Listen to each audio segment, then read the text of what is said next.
There's something that really hit me that I wanted to share with you. And what I wanted to share with you that I believe is a very important message for this evening. And that is, I was listening to a talk show, and this woman said she had 7 children. And she said, our educational system is now changing. We used to teach children, and now we no longer teach them. What we do is program them. And I went, oh my gosh, you've programmed them. You no longer teach them. You're inundating them with information that is not teaching.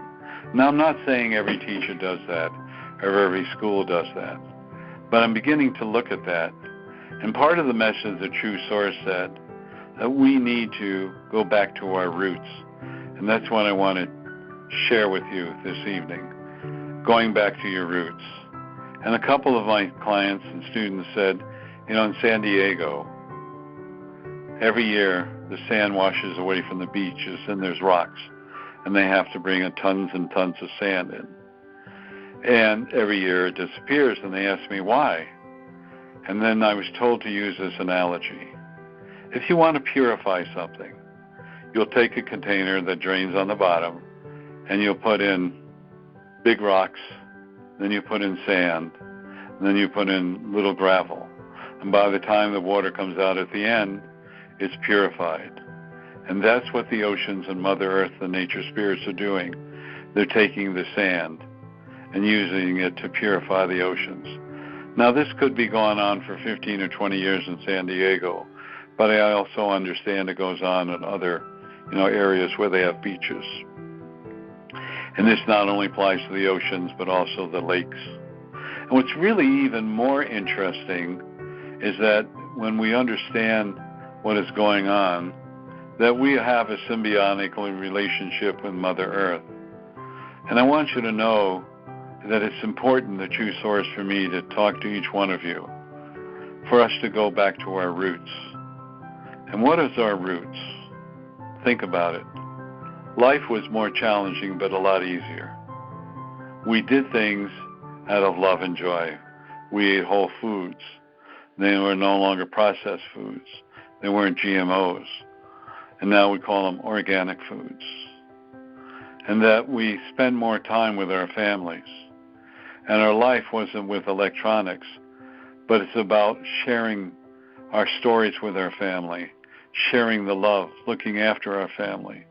When I came home when I was younger, my mother always was baking cookies, and I look forward to that. Later on, because of the economy, she had to work, and I became a latchkey kid. Means I either had a key with me or some hid it under the mat, and we came home alone. And I really missed my contact with my mother. And of course, my father worked long hours, and I missed that contact. And as time went by, families were forced to work, both the husbands and wives, in order to maintain a certain lifestyle. And they became imbued with fancy cars and boats, all the things that make us feel joyous and happy. But it's a Band-Aid, because then we're looking for the next fix, and the next fix, and the next fix. Instead of realizing going back to our roots, and joy and happiness is the little things in life. I used to be an international consultant to a large corporation, and I was in the island of Antigua, which you would say Antigua, and they had one central water fountain in the middle. And I watched the kids go to school, and they went to Catholic school, and their white clothing was whiter than white and starched, and everything was done by hand. And they had to go to the central water fountain, and they cooked all their foods on basic little stoves. They didn't have gas stoves like we have here. And I watched them, and they were happy, and they're joyous, and they were singing. Now here I am in a luxurious Italian villa with all the accoutrements you could ever want. And I looked at them, and I said, who's really enjoying life more? Am I, or are they? And that's when I came to the conclusion, less is more. In other words, things that are simple are much more joyous. And I looked at my friends, and I enjoy them. And they have all these boats and all these new cars and all these wonderful things to make their life easier, but they're never truly happy. And what are we teaching our children? What are we teaching each other? That we're victims, that we don't have to take responsibility.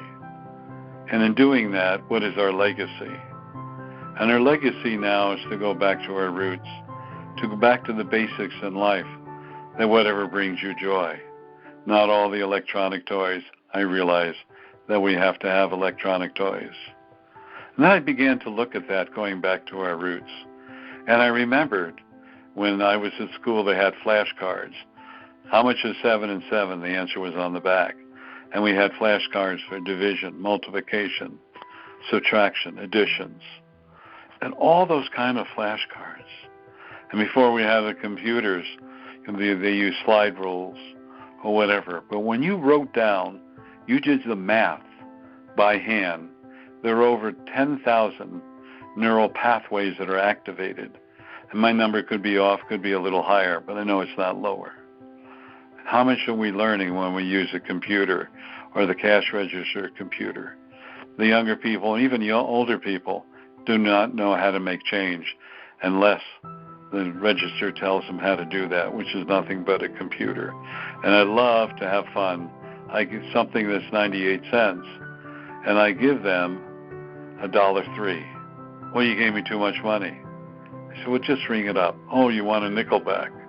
They can't even figure that out without the computer and the register. What we've done is we've given up our roots.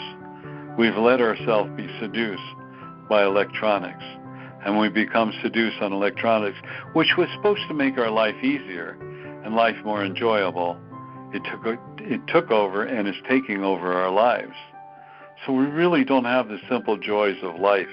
When I was growing up, on a hot day, we'd go out to a park and my mother would pack a picnic lunch and we'd run around and play, and whatever she brought we enjoyed and had fun with. Life was so much more simple, and we made it so complex. What is happening is we've lost our identity. We lost our truth. We lost who we are. And we've become attached and become addicted to all the electronics around us. And in losing our identity, we forgot who we are, what we are, and why we're here. And it's so important for you, for me, for all of us, just to tell people, go back to the roots. And if they ask you what it means, tell them to think about it. Let's have a great discussion in a few days if you want. But whether they want to talk about it or not, what is important is you've planted a seed. And I'm planting a seed with each one of you to say, go back to your roots. Find out really what makes you happy, what really brings you joy. And you don't need all the accoutrements around you. It's a more simplistic life. Think about all these things. Think about how do you want to change your life. Think how you want to make things much more easy. And think about that you are unlimited. And you can create everything you so desire. Because as the true source said, what you think you create, and what you create you experience. Remember that.